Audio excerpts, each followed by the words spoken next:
So hello guys, welcome back to my new video. I'm your Kaushik. So మస్తు రోజుల తర్వాత అయితే ఒక వ్లాగ్ అయితే తీస్తున్నాను అనమాట.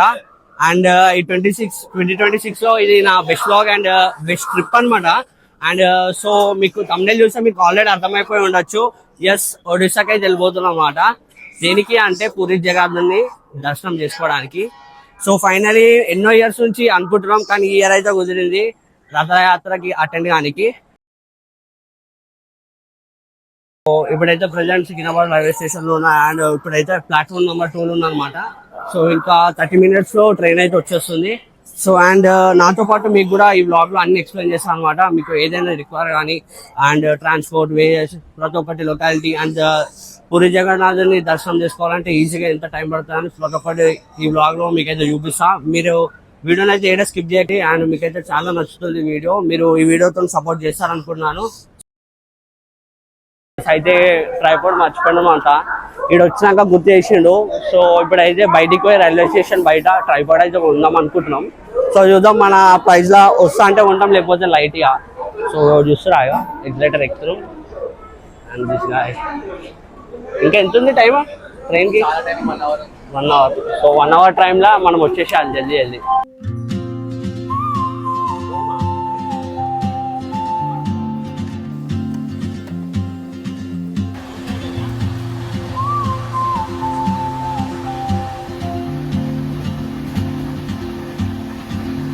She moves like a map with no border, a whisper caught in the wind.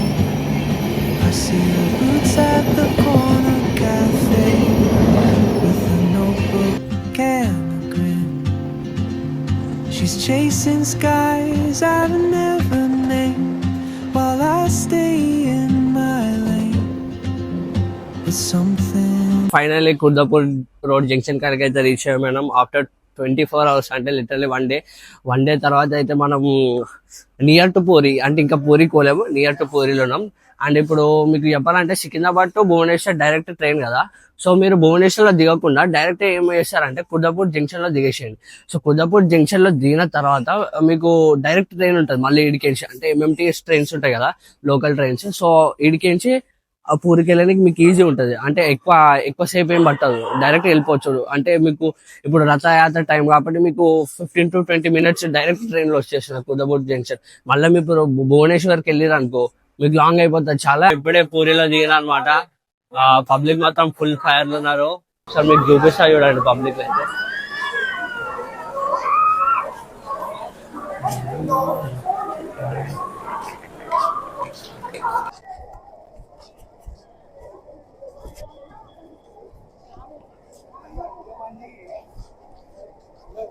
Railway station దిగి నడుచుకుంటూ రూమ్లు వెతుకుదామని పోతున్నా.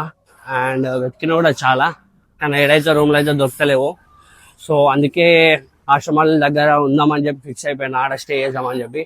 సో ఆశ్రమాలు అంటే పూరి జగన్నాథ్ నియర్ బై కొన్ని ఆశ్రమాలు అయితే ఉంటాయి అనమాట. సో అలా కొంత మెంబర్స్కి ఇట్లా స్టే చేసుకోవడానికి ఫ్రీ ఉంటుంది అనమాట. సో నేను ఇప్పుడు ఆడికి వెళ్ళి చూద్దాం అనుకుంటున్నాను. అండ్ నా లక్ బై దొరికిందనుకో ఆడుంటా. అండ్ ఇంకోటి ఇక్కడ పెట్రోల్ గేట్ అయితే చాలా అంటే చాలా స్ట్రిక్ట్ రూల్స్ ఫాలో అవుతున్నారు. అందరికి గుడ్ మార్నింగ్. సో ప్రజెంట్ నేను ఒడిశాలోని పూరిలో ఉన్నాను. నేను నైట్ ట్రైన్ దిగి సో ఇక్కడ రూమ్ అయితే స్టే చేస్తున్నా. అండ్ రూమ్ అయితే వచ్చేసి ఓకే, పర్లేదు, బాగానే ఉంది, నాన్ ఏసీ, బెటర్ అనమాట. అంత తక్కువ కాకుండా అంత తక్కువ, మన మీడియం రేంజ్లో, మన మిడిల్ క్లాస్కి అయితే సెట్ అయిపోతుంది. సో అండ్ చూస్తున్నారు కదా, వర్షం అయితే నిన్న నైట్ నుంచి ఇప్పటి వరకు నాన్ స్టాప్గా పడుతుంది. అండ్ ఇట్లా పడితే మనకు కష్టం అయిపోతుంది మస్తు. అండ్ ఇంకోటి ఏంటంటే రూమ్ అయితే ఒకసారి మీకు చూపిస్తాను కూడా.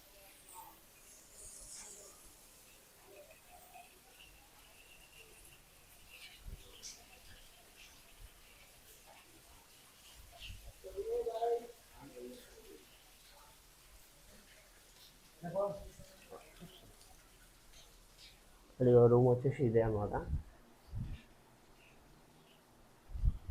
ఓకే, పర్లేదు, యావరేజ్ ఉంది. బాల్కనీ నుంచి బీచ్ వ్యూ అయితే క్రేజీ ఉంది మామ. చూపిస్తాను చూడండి ఒకసారి మీకైతే.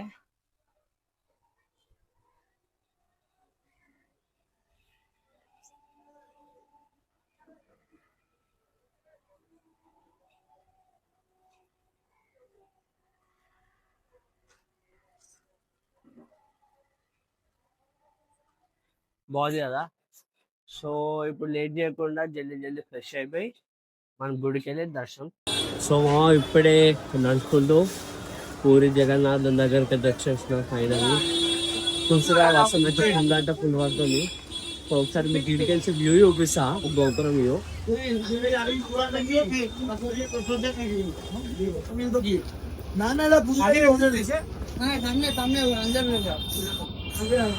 వస్తుంది. సో ఇప్పుడు పోయి లోపలికి పోయి దర్శనం అయితే చేసుకొని మళ్ళీ నేను మీతో అయితే మాట్లాడాను.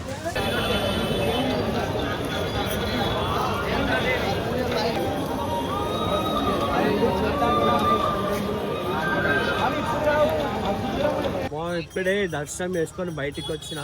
సో ఇలా నడుచుకుంటూ రథాల దగ్గరికి అయితే వెళ్తున్నాం అనమాట. సో మీకు కొంచెం చూపిస్తే చూడండి, రథాలు అయితే చాలా పెద్ద ఉన్నాయి. పబ్లిక్ అయితే చాలా అంటే చాలా మంది ఉన్నారు. ఆల్రెడీ రెడీ పెట్టేసారు రథాలని. సో కరెక్ట్ 16th అయితే మనకు స్టార్ట్ అయిపోతుంది రథయాత్ర.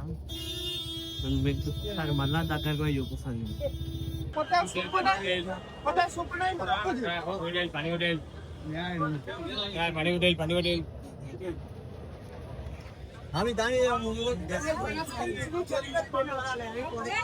కరెక్ట్ అయిపోయినా మంచి అయితే హ్యాండ్ ఇచ్చేసింది. సో అందుకే వాయిస్ అయితే మీకు క్లియర్ ఉంటుంది. సో తర్వాత అయితే మీకు మైక్ పెట్టుకున్నాక వాయిస్ అయితే ఇస్తాను. సో ఇదైతే రథం చూడండి ఎంత చాలా పెద్దగా ఉంది. పబ్లిక్ అయితే మస్తు మంది వస్తూనే ఉన్నారు. ఇంకా ఆల్మోస్ట్ అందరు వచ్చేసారు. పోలీసు వాళ్ళు అయితే చాలా మంది ఉన్నారు.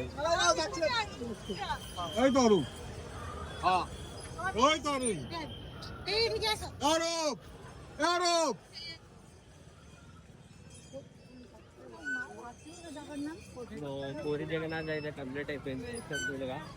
సో నెక్స్ట్ వేరే టెంపుల్కి అయితే వెళ్తాము. ఆడికి పోయి వేరే టెంపుల్ ఏ టెంపుల్కి అయితే పోతామో ఆ టెంపుల్ పోయి ఇప్పుడు మీకు పూరి టెంపుల్ పూరి మొత్తం చూపించాను కదా. సో ఇప్పుడు జగన్నాథుడు ఒరిస్సాకి ఎట్లా వచ్చారో ఇప్పుడు చెప్తాను వినండి.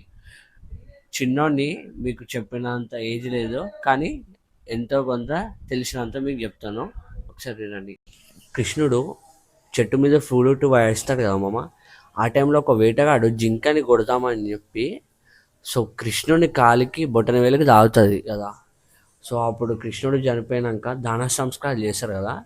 సో ఆ టైంలో చితి వేర్చినప్పుడు కృష్ణుడు మొత్తం కాలిపోయినా కానీ అతని గుండె మాత్రం కాలేదు కదా. సో ఆ గుండెని ఏం చేస్తారంటే ఒక సముద్రం మన ద్వారకా నుంచి ఒక చెక్కలో పెట్టేసి అది పంపించేస్తారనమాట. సో పంపించినాక అట్లా అట్లా ఈదుకుంటూ విశాఖపట్నం అదంతా దాటుకుంటూ కరెక్ట్ మన ఒడిశాలో అవుతుంది. సో ఒడిశాలో అప్పట్లో రాజు ఏం చేస్తాడంటే ఆయన కళ్ళలోకి వస్తుంది అనమాట, ఇట్లా వచ్చింది అని చెప్పేసి. సో వచ్చిన తర్వాత అక్కడికి వెళ్ళి చూసేవారికి అది రాయిలాగా మారుతుంది. సో మారినాక అప్పుడు ఏం చేస్తారు, దీన్ని ఏం చేయాలని చెప్పేసి ఒక విశ్వకర్మ అనే ఒక కార్పెంటర్ అంటే చెక్కే ఆయనని తీసుకొచ్చి ఇది నాకు చెక్కి అని అంటే ఆయన ఏం చెప్తాడంటే నేను ఒక గదిలోకి వెళ్ళినాక నేను చెక్కేంత వరకు నన్ను ఎవ్వరు డిస్టర్బ్ చేయొద్దు, అండ్ నేను గదిని మూసుకుంటా, నేను చెక్కేంత వరకు ఎవ్వరు లోపలికి రావద్దు అని అంటే కండిషన్ పెట్టిన తర్వాత వీళ్ళకి అనుమానం వస్తుంది, రాజులకి అప్పుడు అనుమానం వస్తుంది, ఈయన చేస్తున్నాడా లేదా, చెక్కుతున్నాడా లేదా, వెళ్ళి వారం ఏంది 2 వారాలు అవుతుంది, ఆయన వస్తున్నాడా లేదా అని చెప్పి డోర్ తెరిచి చూస్తే ఇంకా అక్కడికి చెక్కడానికి వచ్చిన కార్పెంటర్ అయితే మాయమైపోతాడు అనమాట. మాయమైపోయినాక తర్వాత చూసేవారికి అన్ని సగం సగం చెక్కిన శిల్పాలే ఉన్నాయి, కానీ ఆయన అయితే కనబడతలేడు. సో రాజుకి ఏంది అని చెప్పి అర్థం కాక సో అవే చెక్కలను తీసుకుపోయి అక్కడ స్థాపించారు. సో అప్పుడు జగన్నాథుడు అలా వచ్చాడు పూరికి. మీకు రథాలు చూసుకోండి ఎంత చాలా పెద్ద పెద్దగా ఉన్నాయో. లిటరలీ అవి తయారు చేయడానికి ఒక 15 days 20 days ముందే తయారు చేస్తారనమాట. సో ఈ టైం అయితే మళ్ళీ రాదు. సో ఈ రథయాత్ర అనేది 16th రోజు నుంచి స్టార్ట్ అవ్వబోతుంది. సో గాయ్స్ ఇప్పుడే మార్కండేశ్వర టెంపుల్ దగ్గరకు వచ్చాను అనమాట నడుచుకుంటూ. ఇది పూరి జగన్నాథ్ గుడి కాడ నుంచి మార్కండేశ్వర టెంపుల్ డిస్టెన్స్ వచ్చేసి కరెక్ట్ 1.2 ఉంది. సో మాకు ఒకసారి చూపిస్తాను చూడండి.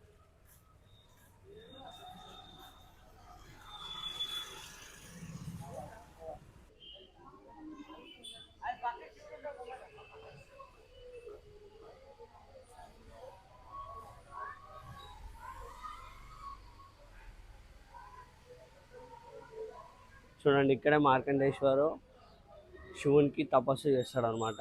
అండ్ శివుని శిష్యుడు. సో మీరు ఇక్కడ కూడా చూసుకోవచ్చు.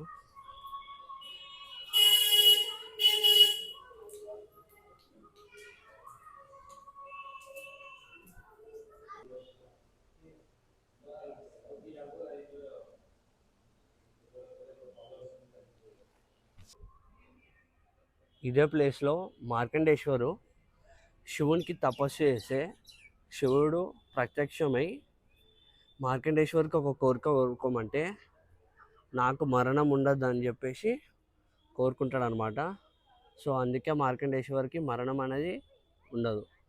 సో అట్లా ఈ స్థాపించింది ఈ ప్లేస్. మీరు చూసుకోవచ్చు కోనేరు ఎంత మంచిగా ఉందో.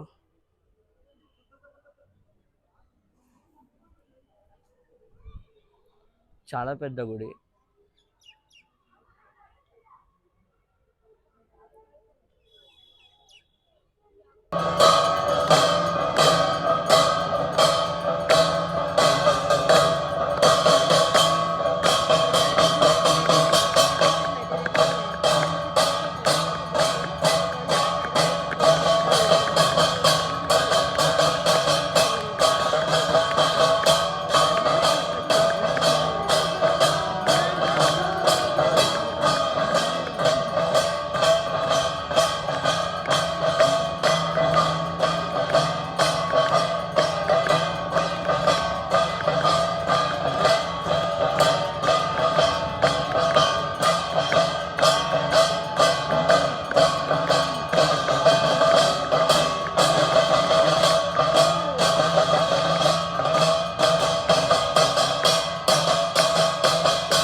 నెక్స్ట్ వీడియో దీనికంటే చాలా అంటే చాలా ఇంట్రెస్టింగ్ ఉంటుంది.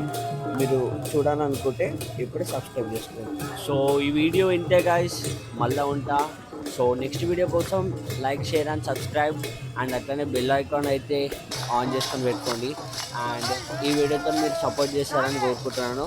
Please support me. And me support నాకైతే చాలా అంటే చాలా అవసరం. ఇలాంటి ఇంట్రెస్టింగ్ వీడియోస్, ట్రావెల్ వీడియోస్ కోసం కూడా సబ్స్క్రైబ్ చేసుకోండి.